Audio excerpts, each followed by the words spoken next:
మహాకవి ఏ కారణం చేత పొందాడు అని నన్ను అడిగారు అనుకోండి, విశ్వాసంతో పొందాడు అని అలంది. ఎందుకు పొందాడు? గొర్రెలు కాసుకునేటటువంటి వాడు ఒక మహారాజు యొక్క కుమార్తెకి పతి అయ్యాడు. అయిన తరువాత మొట్టమొదటి రోజు రాత్రి ఆయన యొక్క నిజస్వరూపం తెలిసిపోయింది, అక్షరం ముక్క రానివాడని. చీకటి పడిపోయింది. ఆ రాజకుమార్తె అంది, ఇంతటి నిరక్షర కుక్షివి, మా తండ్రి బాధపడతాడు నువ్వు అల్లుడు అని తెలిస్తే, నా మీద పగపట్టిన గురువు నిన్ను నాకు భర్తని చేశాడు, బెంగ పెట్టుకోకు.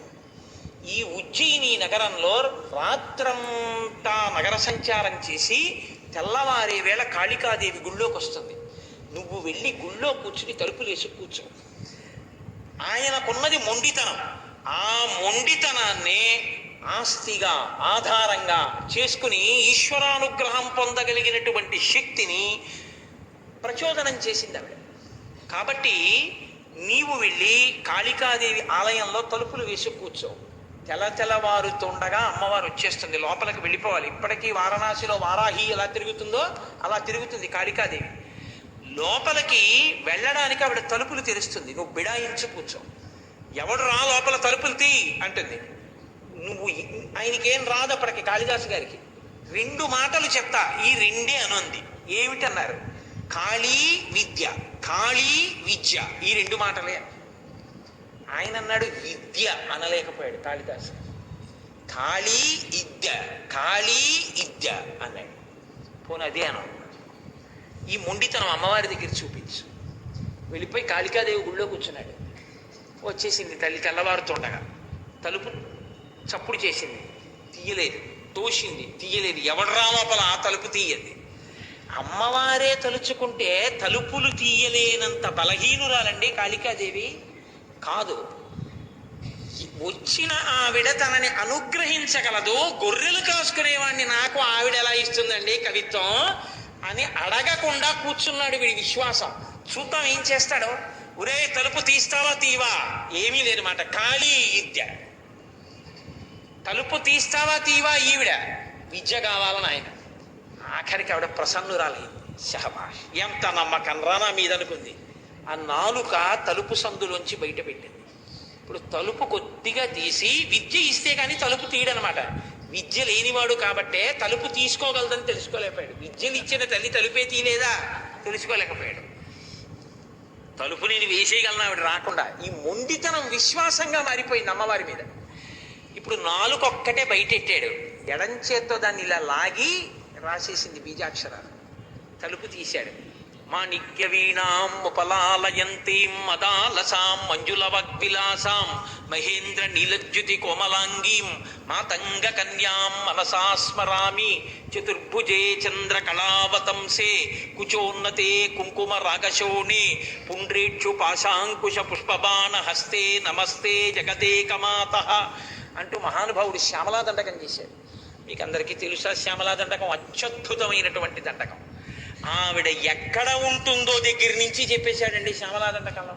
జై జననీ సుధా సముద్రంత హృజన్మణి ద్వీప సంరూఢ బిల్వాటవీ మధ్య కల్పద్రుమా కల్ప కాదంబ కాంతార వాసప్రియే కృత్తి వాసప్రియే సర్వలోకప్రియే సాదరారబ్ధ సంగీత సంభావనా సంభ్రమాలోక నీపస్రగాబద్ధ చూలీచనాధత్రికే సానుమత్పుత్రికే శేఖరీభూత సీతాం సురేఖామయూఖావలీనగ్ధ స్నిగ్ధ నీలాలక శ్రేణి శృంగారితే లోక సంభావితే కామలీలాధనుస్సన్ని భభ్రుల్లతా పుష్ప సందోహ సందేహ కృణాసికాముక్తికే చారు గోరోచనా పంక కేళీ లలామాభిరామే సురామే రమే ప్రోల్ల సద్వాలికాముక్తిక శ్రేణికా కుండల నీలికా కుండలో మండితోద్భాసి గండస్థలం న్యస్త కస్తూరికా పత్రరేఖా సముద్భూత సౌరభ్య సాంద్రీభవన్మంద్ర తాంత్రీశ్వరే భాస్వరే వల్లకీ వాదన ప్రక్రియాలోల తాళీ దశాబద్ధ తాటంక భూషా విశేషాన్వితే సిద్ధ సన్మాన్వితే అని దండకం జరిపి సర్వమంత్రాత్మికే సర్వయంత్రాత్మికే సర్వచక్రాత్మికే పాహిమాం పాహిమాం పాహిమాం దేవి తుభ్యం నమో దేవి తుభ్యం నమో దేవి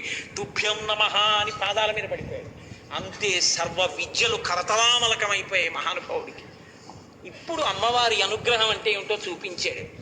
ఆయన దంతపంక్తిలో ఒకడైపోయాడంతే అమ్మవారి అనుగ్రహం. ఇప్పుడు చెప్పండి, కాళిదాసు గారు అమ్మవారి అంతటి మహాజ్ఞాని కావడానికి ఏమి అర్హత కలిగిన వాడు అని మీరు నన్ను అడిగారు అనుకోండి, నేనేం చెప్పవలసి ఉంటుంది మీకు?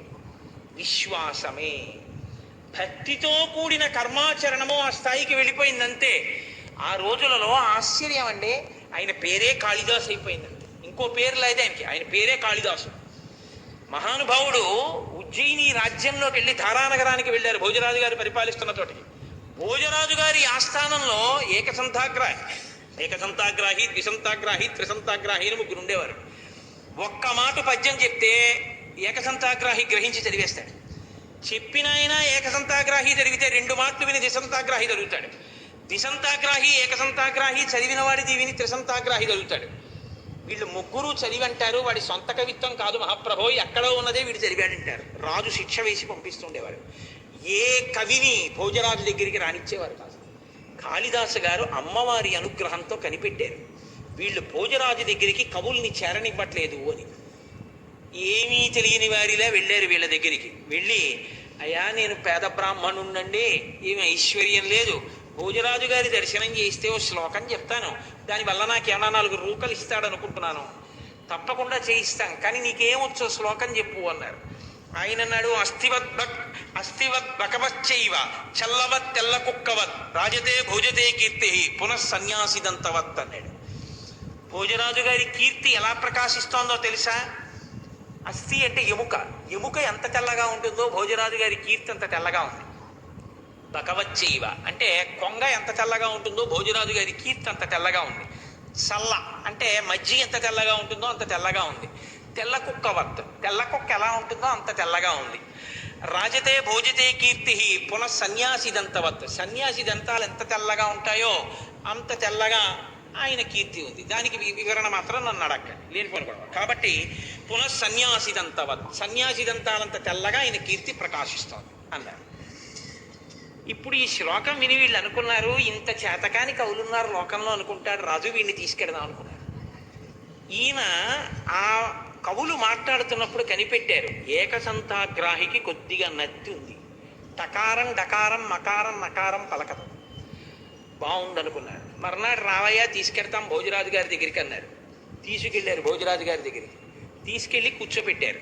ఈయన కవిటండి, మీకు ఏదో శ్లోకం చెప్తాట అన్నారు. ఏది చెప్పమన్నారు భోజరాజు గారు. ఏకసంతాగ్రాహి తిరిగి చెప్పే అవకాశం లేని పద్యం చెప్పాలి, అటువంటి శ్లోకం చెప్తే నత్తున్నవాడు మళ్ళీ పలకలేడు. కాబట్టి ఇప్పుడు కాళిదాసు గారు అన్నారు, షజ్జామజ్జకరాజ్య వీజ్య వసురాజ్యాలాంశ్చమజ్జాకిరే ధరే ధరే కణకణ ఖజ్జూర విడ్రభ్రమ లుఢ్రం లుఢ్రమ లుఢ్ర లుఢ్ర యుధపాడ్గస్తథా పాదౌటేటి పటేటి టేటిటు రసత్ప్రఖ్యాతి సత్యాదయ అన్నారు. అందులో ప్రారంభమే జకారం. షజ్జామజ్జకరాజ్య వీజ్య వసుదాజ్జాలాంశ్చమజ్జాకిరే ధరే కణకణ చాజ్యూల లుఢ్రం భ్రమ. ఈ మాట అనేటప్పటికీ వాడు అదిరిపోయాడు ఏకసంతాగ్రాహి. ఇదేమిటో ఈ జకారాలు ఏమిటి, ఈ అల్లరేమిటి, శ్లోకం ఏమిటి, పాదౌటేటి పటేటి టకారం ఏది పలకదు, అలా ఉండిపోయాడు. ఇదేమిటి నిన్న చెప్పిన శ్లోకం ఏం వాళ్ళు చెప్పట్లేదు ఏమిటి. ఇప్పుడు ఇది వినగానే భోజరాజు గారు తూర్పు దిక్కుకున్నవారు టక్కని దక్షిణానికి తిరిగారు. ఇలాంటివి ఇంకొక 3 శ్లోకాలు చెప్పారు. 3 దిక్కులు తిరిగి 4 దిక్కుల రాజ్యం నీకు ధారపోసేస్తున్నాను అన్నారు.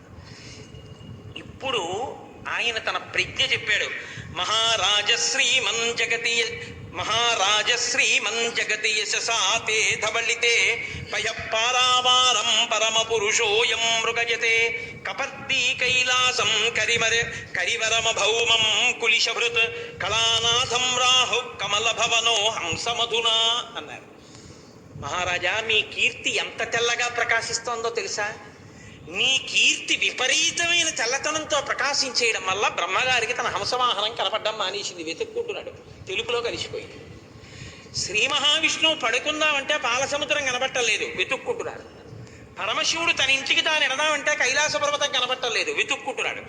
గ్రహణం రోజున రాహువు చంద్రుడిని పట్టుకుందామంటే కనబట్టలేదు, ఈ తెలుపులో కలిసిపోయింది, వెతుక్కుంటున్నాడు. నీ తెలుపు వాళ్ళ త్రిలోకాధిపతుల యొక్క స్థావరాలు కనబడకుండా చేసేసింది, అంత తెల్లతనంతో ప్రకాశిస్తోంది నీ కీర్తి అన్నారు. అనేటప్పటికీ పరమ సంతోషపడిపోయి అప్పుడు కాళిదాసు గారు వీళ్ళ ముగ్గురి యొక్క ఆగడములను బయటపెట్టారు. అప్పుడు వీళ్ళ ముగ్గురిని సంస్థానంలోంచి బయటికి పంపించి కాళిదాసు గారిని తీసుకొచ్చి ఆస్థాన కవిగా వేశాక ఎందరో కవులకు భోజరాజు దర్శనం చేయించారు మహానుభావుడు. అమ్మవారి అనుగ్రహంతో అవతల వారి మనస్సులో ఉన్నటువంటి విషయాలను గ్రహించి చెప్పగలిగిన శక్తి ఉండేది కాళిదాసు గారికి. ఆయన వినక్కర్లేదు. అది ఆయన శక్తి అంటే. మీకు నేను ఒక విషయాన్ని మనవి చేస్తాను. ఆ సంతోషానికి కాళిదాస్ ఒకడు ప్రకాశిస్తున్నాడంటే ఏడిచేవాళ్ళు చాలామంది ఉంటారు లోకంలో. కాబట్టి అయ్యో వాడేం చేస్తున్నాడు, పోనీ మనం చేద్దామని ఉండదు, వాడిని ఎలా పాడు చేద్దామని చూసేవాళ్ళు ఎక్కువ. కాబట్టి కాళిదాసు గారికి భోజరాజు గారి దగ్గర ప్రాపకం ఎక్కువైపోతోంది. భోజరాజు గారి దగ్గర కాళిదాసు గారిని ఎలా పాడు చేయాలి. నేను ఆయన దగ్గరికి వెళ్ళి అన్నారు, మీకు తెలియని విషయం కాదు, ఆయన సానివాడలకు తిరుగుతూ ఉంటాడు. ఇప్పుడు కొత్తగా చేపలు కూడా తింటున్నాడు మహాప్రభువు. అంటే ఈ మాట చెప్పగానే ఒకటి భోజరాజుకి తెలుసు. కాబట్టి చేపలు కూడా తింటున్నాడు బ్రాహ్మణుడయ్యుండి అంటే శిక్ష వేస్తాడు అనుకుని చెప్పారు. భోజరాజు నవ్వి అన్నారు, ఈ మాట చేపలు కొనుక్కెడుతుండగా కాళిదాసును పట్టుకుని తీసుకురండి, శిక్ష వేస్తానన్నారు. అక్కడ లేరు కాళిదాసు గారు, కానీ ఆయన అన్నీ తెలుసుకోగలడు కాళికాదేవి అనుగ్రహంతో. తన మీద మిగిలిన కవులు చాడీలు చెప్పిన విషయం తెలుసుకుని మర్నాడు ఉదయమే అలా వెళ్ళి శాకాహారం అమ్మే కొట్టులోకి వెళ్లకుండా మాంసాహారం అమ్మే కొట్టు దగ్గరికి వెళ్ళి పెద్ద పెద్ద చేపల నాలుగు కొనుక్కుని నీళ్లు కారుతున్న చేపల్ని చంకలో పెట్టుకుని వెళ్ళిపోతున్నారు రోడ్డు మీద. ఆ చేపల తోకలు ఇలా ఆడిస్తున్నాయి, నీళ్లు కారుతున్నాయి. ఆయన్ని పట్టుకుని ఈ మిగిలిన కవులు భోజరాజు గారి యొక్క సమక్షానికి తీసుకెళ్లారు. మహాప్రభువు తప్పు చేస్తుండగా పట్టరమన్నారు, చేపలు పట్టుకెడుతుండగా తీసుకొచ్చాం, అదిగో చంకలో చేపలు. తెలియని వాడిలా భోజరాజు అన్నారు, కక్షేకిం తవ, శంకలో ఏం పెట్టుకొచ్చావు కాళిదాసు అన్నారు. అంటే ఆయన అన్నాడు, పుస్తకం పట్టుకొచ్చా. ఓహో పుస్తకం పట్టుకొచ్చావా, కిముదకం, అందులోంచి నీళ్లు కారుతున్నాయే ఏమిటి అన్నారు. కావ్యార్థసారోదకం, అది ఆ పుస్తకం కావ్యం యొక్క సారం అలా కారుతోంది అన్నాడు. ఓహో అంత గొప్పదే. గంధం కిం, మంచి వాసన కూడా వస్తుంది, ఏమిటా వాసన.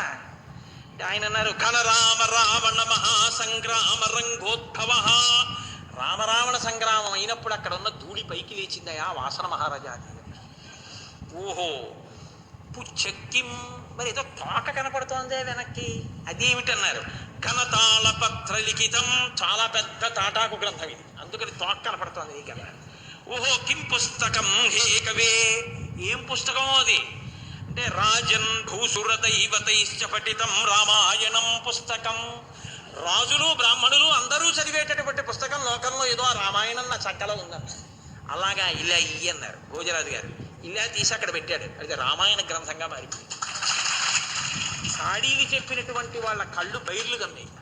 అది కాళిదాసు గారంటే. అందుకే ఇప్పటికీ మహాపురుషులు కూడా కాళిదాసు గారి మేఘ సందేశం, కాళిదాసు గారి అభిజ్ఞాన శాకుంతలం, కాళిదాసు గారి రఘువంశం, మల్లినాథ సూరంతటి వాడు రఘువంశానికి వ్యాఖ్యానం రాసుకున్నారు. కాబట్టి ఆ మహాపురుషుడు చెప్పినటువంటి మాటల్ని ఇప్పటికీ కూడా అన్వయం చేస్తారు. చంద్రశేఖర పరమాచార్య స్వామి వంటి మహాపురుషుడు కూడా కాళిదాసు గారు చెప్పినటువంటి విషయాల్ని ఎన్నింటినో తన అనుగ్రహ భాషణాల్లోకి అన్వయం చేసేవారు.